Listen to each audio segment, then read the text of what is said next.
America ആണവായുധവുമായിട്ട് Russia ആക്രമിക്കാൻ വരുന്നു. ഇതാണ് ഇപ്പോൾ മീഡിയയിലൊക്കെ വരുന്നൊരു വാർത്ത. അങ്ങനെയാണെങ്കിൽ ഒരു ആക്രമണം റഷ്യക്ക് നേരെ ഉണ്ടായി, അവിടുത്തെ മുഴുവൻ സോൾജേഴ്സും കൊല്ലപ്പെട്ടു. അങ്ങനെയാണെങ്കിൽ റഷ്യ അതോടുകൂടി തീരുമോ, അസ്തമിക്കുമോ? ഇത് ജപ്പാൻ്റെ കഥ പറയുന്ന പോലെയാണ് എന്നുള്ള ഒരു സങ്കല്പം വെച്ചാൽ ചോദിക്കും. ജപ്പാനിൽ ഹിരോഷിമയിലും നാഗസാക്കിയിലും അമേരിക്ക ബോംബിട്ടു. ആ നഗരങ്ങൾ കത്തി, ലക്ഷക്കണക്കിന് ആളുകൾ മരിച്ചു, ഒരുപാട് പേർ ജീവിക്കുന്ന രക്തസാക്ഷികളെ പോലെ ജീവിച്ചു. വാർഷികവും കൂടെ. അതെ.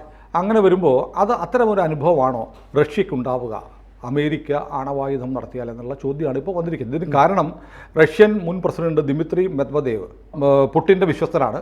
കഴിഞ്ഞ ദിവസം പറഞ്ഞു, അങ്ങനെ റഷ്യയെ പേടിപ്പിക്കാനൊന്നും അമേരിക്ക വരണ്ട, ഞങ്ങൾക്ക് കളിയറിയാം, നിങ്ങൾക്ക് ആണവായുധ ശേഷിയൊക്കെ ഉണ്ടെങ്കിൽ ഞങ്ങൾക്ക് ഡെഡ് ഹാൻഡ് ഉണ്ട് എന്ന് നിങ്ങൾ മറക്കരുത് എന്ന് പറഞ്ഞു. ഈ ഡെഡ് ഹാൻഡ് എന്ന് പറഞ്ഞപ്പോഴത്തേക്ക് അതൊരു വലിയ ചർച്ചാ വിഷയമാണ്. ഡെഡ് ഹാൻഡ് എന്ന് പറഞ്ഞാൽ ലോകത്തിലെ ഏറ്റവും വലിയ ഒരു മിലിറ്ററി രഹസ്യ സംവിധാനമാണെന്ന് പറയാം. അമേരിക്ക ഡെഡ് ഹാൻഡ് എന്ന് വിളിക്കുന്ന റഷ്യയുടെ ഒരു പ്രത്യേക സംവിധാനത്തിന് റഷ്യക്കാർ വിളിക്കുന്നത് പെരിമീറ്റർ എന്നാണ്. ഇത് വ്ളാദിമിർ യാരിനിച്ച് എന്ന് പറയുന്ന റഷ്യൻ ശാസ്ത്രജ്ഞൻ സോവിയറ്റ് യൂണിയൻ്റെ കാലത്ത് ഡെവലപ്പ് ചെയ്തതാണ്. അതിന് കാരണമുണ്ട്. ഈ രണ്ട് രാജ്യങ്ങളും തമ്മിൽ ശീതസമരകാലം അറിയാമല്ലോ. അങ്ങോട്ട് റഷ്യൻ ചേരി, സോവിയറ്റ് ചേരി, അമേരിക്കൻ ചേരി. ഈ കാലത്ത് ഒരുപാട് ശാസ്ത്ര സാങ്കേതിക രംഗത്ത് ഒരുപാട് വികസനം നടന്നു, വളർച്ചയുണ്ട്. കാരണം രണ്ടുപേരും വാശിക്കാണ്. Russia സ്പേസിലെത്തിക്കുമ്പോൾ America ചന്ദ്രനിലെത്തിക്കും. ഇങ്ങനെയുള്ള മത്സരം നടന്നുകൊണ്ടിരിക്കുമ്പോൾ യുദ്ധരംഗത്തും പുതിയ ടെക്നോളജി ഉണ്ടായി. അങ്ങനെ അമേരിക്ക പെട്ടെന്നൊരു കാര്യം ചെയ്തു. അന്തർവാഹിനികളിൽ SLBM, അതായത് ബാലിസ്റ്റിക് മിസൈലുകൾ അന്തർവാഹിനികളിൽ ഘടിപ്പിച്ചു. അങ്ങനെ ബാലിസ്റ്റിക് മിസൈലുകൾ, ആണവ പോർമുന ഘടിപ്പിച്ചിട്ടുള്ള ബാലിസ്റ്റിക് മിസൈലുകൾ അന്തർവാഹിനികളിൽ ഘടിപ്പിച്ചാൽ സോവിയറ്റ് യൂണിയൻ മനസ്സിലാക്കി അത് വരുന്നതിന് 3 മിനിറ്റ് മുമ്പ് മാത്രമേ മനസ്സിലാക്കാൻ പറ്റുള്ളൂ. ഇപ്പോൾ ക്രെംലിനിലേക്കോ മോസ്കോയിലേക്കോ സെൻറ്റ് പീറ്റേഴ്സ്ബർഗിലേക്കോ ഒരു ആണവ പോർമുനയുമായി ഒരു മിസൈൽ അന്തർവാഹിനിയിൽ നിന്ന് വന്നാൽ 3 മിനിറ്റ് തയ്യാറെടുപ്പിന് കിട്ടത്തുള്ളൂ. ഈ 3 മിനിറ്റ് കൊണ്ട് എന്ത് സംഭവിക്കാം? ഒരുപാട് പേരെ രക്ഷപ്പെടുത്താനൊന്നും കഴിയില്ല. വലിയ നേതാക്കന്മാർ ഉൾപ്പെടെ സൈന്യദളങ്ങൾ ഉൾപ്പെടെ ജനങ്ങൾ ഉൾപ്പെടെ കൊല്ലപ്പെടും. അപ്പോൾ ഒരു സംവിധാനം വേണമല്ലോ. അപ്പോൾ ഒരുപക്ഷെ അമേരിക്കയ്ക്ക് 14 ന്യൂക്ലിയർ ശേഷിയുള്ള ആണവായുധ ശേഷിയുള്ള അന്തർവാഹിനികളുണ്ട്. അതിൽ 2 എണ്ണം ഇപ്പോൾ മെദ്വദേവിൻ്റെ പ്രസ്താവനയ്ക്ക് ശേഷം റഷ്യക്ക് നേരെ തിരിച്ചു വെക്കാനായിട്ട് ഞാൻ പറഞ്ഞു എന്നൊക്കെ ട്രംപ് ഉത്തരവിട്ടിട്ടുണ്ട്. അപ്പോൾ ഇത്തരം സംവിധാനങ്ങൾ ഉള്ളതുകൊണ്ട് അത് സോവിയറ്റ് യൂണിയൻ കാലത്തെ അമേരിക്ക മനസ്സിലാക്കുന്നത് ഒരു പക്ഷേ ഞങ്ങളുടെ ജനവാസ കേന്ദ്രങ്ങൾ, സൈനിക കേന്ദ്രങ്ങൾ, നേതാക്കന്മാരുള്ള സ്ഥലങ്ങളിലേക്കൊക്കെ റഷ്യ ഒരു ആക്രമണം നടത്തി നമ്മുടെ സൈന്യത്തെ മുഴുവൻ തുടച്ചു നീക്കിയാലും അമേരിക്ക രക്ഷപ്പെടാൻ പാടില്ല. അത് സോവിയറ്റ് യൂണിയൻ്റെ ഒരു പ്രൊജക്റ്റായിരുന്നു. ആ പ്രൊജക്റ്റ് അനുസരിച്ചിട്ടാണ് പെരിമീറ്റർ സംവിധാനം ഡെവലപ്പ് ചെയ്തത്. നേരത്തെ പറഞ്ഞ വ്ളാദിമിർ യാരിനിച്ചിൻ്റെ നേതൃത്വത്തിലുള്ള ശാസ്ത്രജ്ഞന്മാർ ഇത് ഡെവലപ്പ് ചെയ്തു. 1985 മുതൽ ഇത് റഷ്യക്കുണ്ട്, സോവിയറ്റ് യൂണിയൻ ഉണ്ടായിരുന്നു എന്നാണ് പറയുന്നത്. 2011 റഷ്യ സ്ഥിരീകരിച്ചു, ഞങ്ങൾക്ക് പെരിമീറ്റർ സംവിധാനമുണ്ട്. ഇനിയിപ്പോൾ പെരിമീറ്റർ എന്താണെന്ന് പറയാം. പെരിമീറ്റർ എന്ന് പറഞ്ഞാൽ ഒരു ഓട്ടോമേറ്റഡ് ആണവായുധ നിയന്ത്രണ സംവിധാനം എന്ന് പറയാം. അതായത് റഷ്യയിൽ അമേരിക്കയുടെ ഒരു ആണവ ബോംബ് വന്ന് വീഴും. അപ്പോൾ പെരിമീറ്റർ സംവിധാനം റഷ്യയിലുള്ളത് സെൻസ് ചെയ്യും. ഭൂകമ്പം ഉണ്ടാവുമല്ലോ, ഭൂകമ്പം ഉണ്ടാവും, റേഡിയോ ആക്ടിവിറ്റി, പ്രഷർ, ഇതെല്ലാം സെൻസ് ചെയ്തിട്ട് പെരിമീറ്റർ മനസ്സിലാക്കും റഷ്യയിൽ ഒരു ആണവാക്രമണം നടന്നിരിക്കുന്നു. എന്നിട്ട് ഈ സിസ്റ്റം വെയിറ്റ് ചെയ്യും. എൻ്റെ ഉദ്യോഗസ്ഥന്മാർ, എന്നെ കൺട്രോൾ ചെയ്യുന്ന ആളുകൾ എന്തെങ്കിലും ചെയ്യുന്നുണ്ടോ, എന്തെങ്കിലും നടപടി തരുന്നുണ്ടോ, എന്തെങ്കിലും നിർദ്ദേശങ്ങൾ, കമാൻഡ്സ് തരുന്നുണ്ടോ എന്ന് പെരിമീറ്റർ റീഡ് ചെയ്യും. പെരിമീറ്റർ റീഡ് ചെയ്തിട്ട് അപ് ടു 15 മിനിറ്റ് വരെ പെരിമീറ്റർ റീഡ് ചെയ്യും.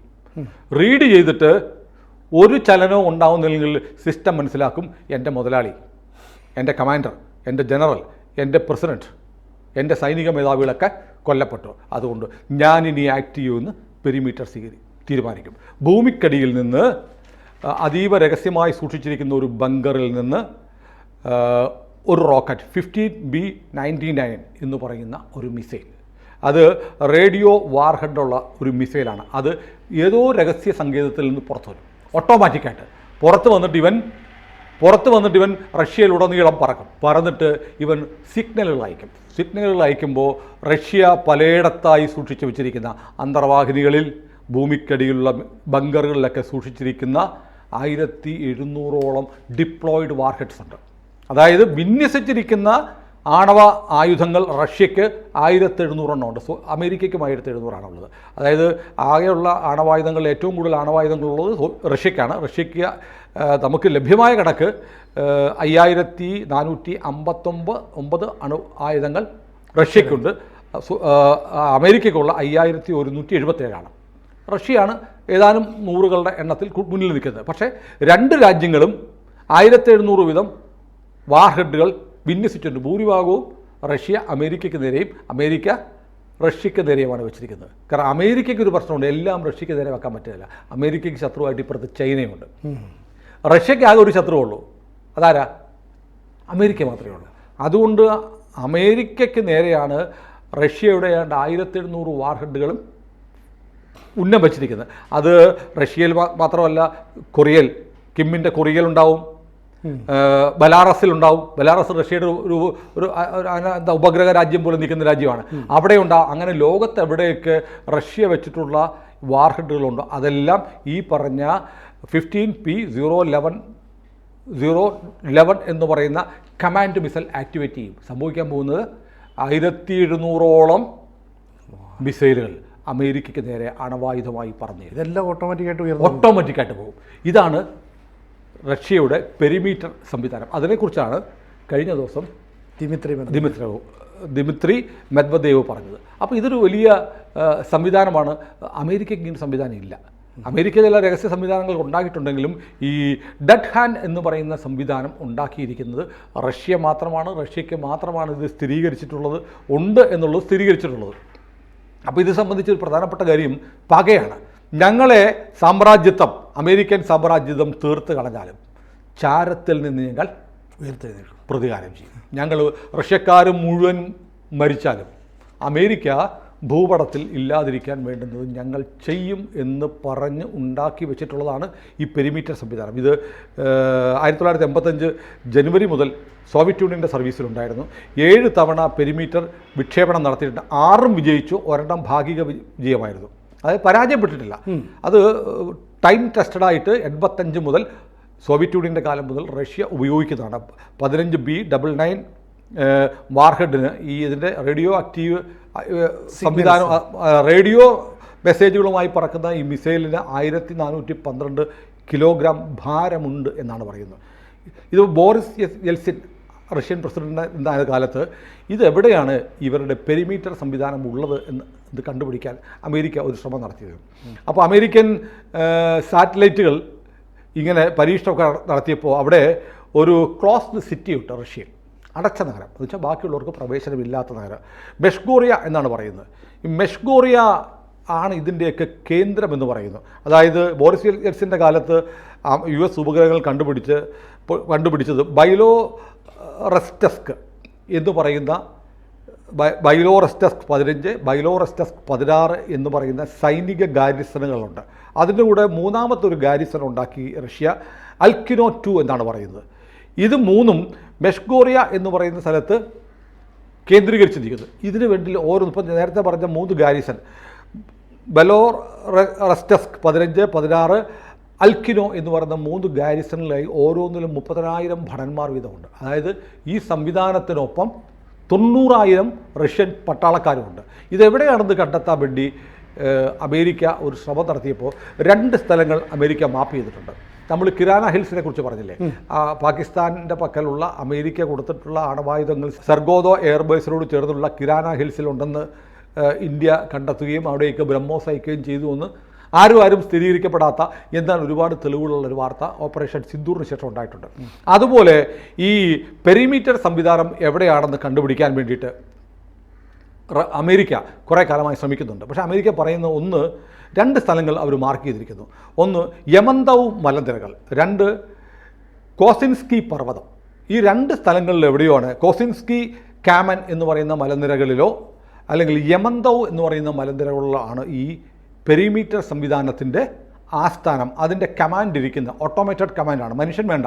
മനുഷ്യനില്ലാതെ മുഴുവൻ റഷ്യക്കാരും മരിച്ചു കഴിഞ്ഞാലും ഓട്ടോമാറ്റിക്കായി റഷ്യയ്ക്ക് വേണ്ടി പകരം വീട്ടാൻ, അമേരിക്കയെ ഭസ്മമാക്കാൻ സജ്ജമാക്കിയിരിക്കുന്ന സംവിധാനം ഇരിക്കുന്ന യമന്തൗവിലോ അല്ല കോസിൻസ്കി പർവ്വതത്തിൻ്റെയോ ഭാഗത്തെന്നാണ് പറയുന്നത്. അപ്പോൾ നമുക്കിത് എവിടെയാണെന്ന് നോക്കാം.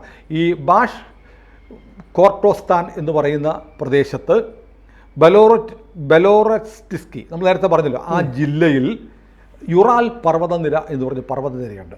ഈ പർവ്വതനിരയിലാണ് യമന്തോ എന്ന് പറയുന്ന ഒരു പർവ്വതം ഉള്ളതെന്ന് പറയുന്നു. അവിടെ ഏതാണ്ട് 1640 മീറ്റർ, അതായത് 5380 അടി ഉയരമുള്ളതാണ് ഈ യമന്തോ പർവ്വതം. അത് സൗത്ത് യുറാൽ നേച്ചർ റിസർവ് എന്ന് വെച്ചാൽ ഒരു വലിയ കാടുണ്ട്, റിസർവ് പോലെ. ആ സൗത്ത് യുറാൽ നേച്ചർ റിസർവിനുള്ളിലാണ് ഈ യുറാൽ പർവ്വതം ഉള്ളത്. യുറാൽ പർവ്വതവുമായി ബന്ധപ്പെട്ട് ഏതാണ്ട് 300 മീറ്റർ ഗ്രാനൈറ്റ് പാളി, അതായത് 300 മീറ്റർ ഗ്രാനൈറ്റ് പാളികൾ കൊണ്ടൊരു ബങ്കർ ഉണ്ടാക്കിയിട്ടുണ്ട്. അതായത് ആ ബങ്കർ തുളയ്ക്കണമെങ്കിൽ 300 മീറ്റർ തുളയ്ക്കണം. അതായത് അമേരിക്ക ഇറാനിൽ കൊണ്ടിട്ട GBU 57 ആ ബോംബിട്ടാൽ പോലും തുളഞ്ഞു കയറത്തില്ല.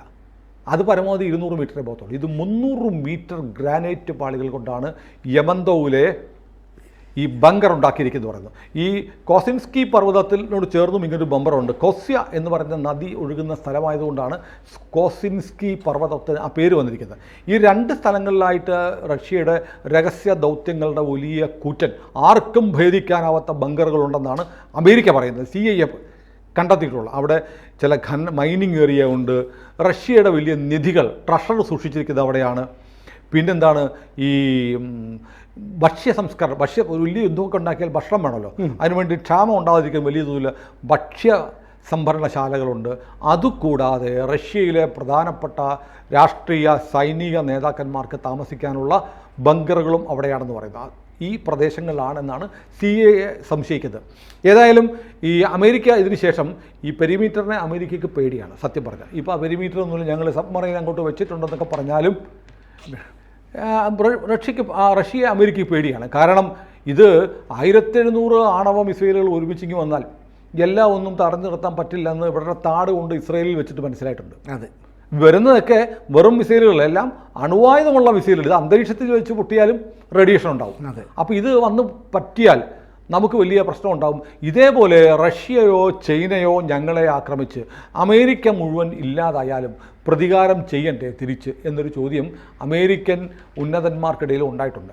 അതുകൊണ്ട് അമേരിക്കയും ഇത്തരം ഒരു സംവിധാനം, അതായത് ഈ പെരിമീറ്റർ പോലെയുള്ള ഡെഡ് ഹാൻഡിന് തുല്യമായ ഒരു സംവിധാനം ഉണ്ടാക്കാൻ അമേരിക്ക ശ്രമങ്ങൾ നടത്തിയിരുന്നു എന്ന് പറയപ്പെടുന്നു. അതായത് US-ൻ്റെ കൊളറോഡോയിലുള്ള ചിയൻ പർവ്വതത്തിൻ്റെ താഴത്ത് ഇത്തരം ഒരു സംവിധാനം ഉണ്ടാക്കാനുള്ള ശ്രമം അമേരിക്ക തുടങ്ങിയിരുന്നുവെന്ന് റഷ്യയും പറയുന്നുണ്ട്. പൂർത്തീകരിച്ചോ എന്നറിയില്ല, കാരണം അമേരിക്ക കൺഫേം ചെയ്തിട്ടില്ല. റഷ്യ പക്ഷേ 2015 പറഞ്ഞു ഞങ്ങൾക്ക് ഈ സംവിധാനം ഉണ്ടെന്ന്. അപ്പോൾ 2 ലോകത്തിലെ ഏറ്റവും വലിയ എതിരാളികൾ എക്കാലത്തും സോവിയറ്റ് യൂണിയനും അമേരിക്കയുമായിരുന്നു. അപ്പോൾ സോവിയറ്റ് യൂണിയൻ ശിഥിലമായി, പക്ഷേ എങ്കിലും റഷ്യ അതിൻ്റെ പ്രതാപം ഒട്ടും ചോരാതെ നിൽക്കുകയാണ്. റഷ്യയും അമേരിക്കയും തമ്മിലുള്ള ഒരു കിടമത്സരം, ശീത യുദ്ധം പതുക്കെ ആരംഭിക്കുന്നു. ട്രംപ് ഈ പറഞ്ഞതുപോലെ പുടിൻ എൻ്റെ ഫ്രണ്ടാണ്, 1 മണിക്കൂർ കൊണ്ട് എനിക്ക് ഉക്രൈൻ യുദ്ധം തീർത്തിരിക്കുമെന്നൊക്കെ പറഞ്ഞ ട്രംപിന് ഇപ്പോൾ പുടിനോട് ദേഷ്യമാണ്. ട്രംപ് പറഞ്ഞാൽ പുടിൻ കേൾക്കുന്നില്ല, ട്രംപ് പറഞ്ഞാൽ ഗൗനിക്കുന്നില്ല, ട്രംപ് പറഞ്ഞാൽ മൈൻഡ് ചെയ്യുന്നില്ല, ട്രംപ് പറയുന്നത് കേട്ടതായി ഭാവിക്കുന്നില്ല.